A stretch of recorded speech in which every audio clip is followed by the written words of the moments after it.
Et toujours dans le cadre de la rentrée parlementaire, sachez que l'honorable Éric Dibenga Mulumba, député national de l'UDPS Tshisekedi, soutient l'idée de la tenue du dialogue national à une seule condition, dans le respect du cadre institutionnel, car selon lui, le dialogue a pour mission renforcer l'unité et la cohésion nationale.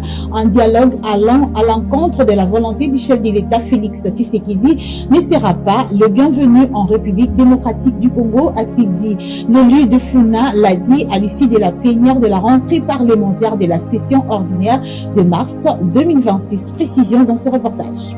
Devoir parlementaire oblige, le député national Éric Dibenga Mulumba a assisté à la plénière d'ouverture de la session ordinaire de mars 2026, au cours duquel plusieurs questions ont été évoquées au cours de cette session parlementaire par les présidents de cette chambre du Parlement lors de son discours d'ouverture. En croire l'élu de la Funa, le député Éric Dibenga Mulumba, c'est une session qui sera très chargée vu les matières qui sont présentées en amont. Il y a eu l'accord de paix qui a été signé à Washington. Nous, en tant que Parlement, les pratiques parlementaires nous obligent à ratifier tout accord signé par le gouvernement, ainsi de suite.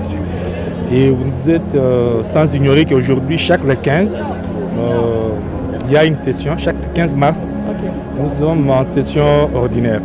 Hier, c'était le 15 qui est tombé un jour férié, je dirais en quelque sorte. C'est ainsi que la session a été ramenée, ou la rentrée a été ramenée aujourd'hui, lundi 16 mars 2026.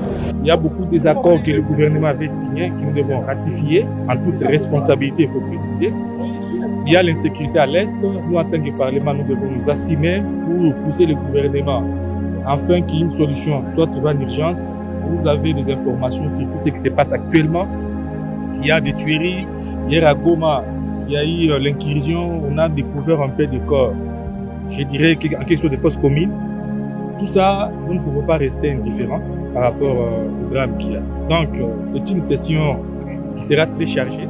Sans tergiverser, l'honorable Éric Dibenga Mulumba de l'UDPS Tshisekedi, qui soutient l'idée du dialogue, souligne que le dialogue ne pourra se tenir que dans le respect du cadre institutionnel qui, selon lui, est la condition sine qua non pour la tenue d'un dialogue en République démocratique du Congo afin d'une paix durable soutenue par tous. Il y a de l'autre côté le dialogue, et le président de la Chambre a bien précisé. Le dialogue a pour mission d'appuyer et de renforcer nos institutions, d'aider, de renforcer l'unité nationale, la cohésion, et aussi de sécuriser notre intégrité territoriale. Donc, le dialogue doit être circonscrit dans ces cadres. Tout autre dialogue, qui vient en dehors de ce qui est prévu ou dans la logique autre que le chef de l'État ne sera prise en compte. Donc, la paix, c'est bien bon, nous voulons tous la paix, mais pas à n'importe quel prix. Soulignons par ailleurs qu'au cours de cette session, le président de la Chambre basse du Parlement a salué l'accompagnement des États-Unis d'Amérique pour la signature de l'accord de paix à Washington le 4 décembre 2025.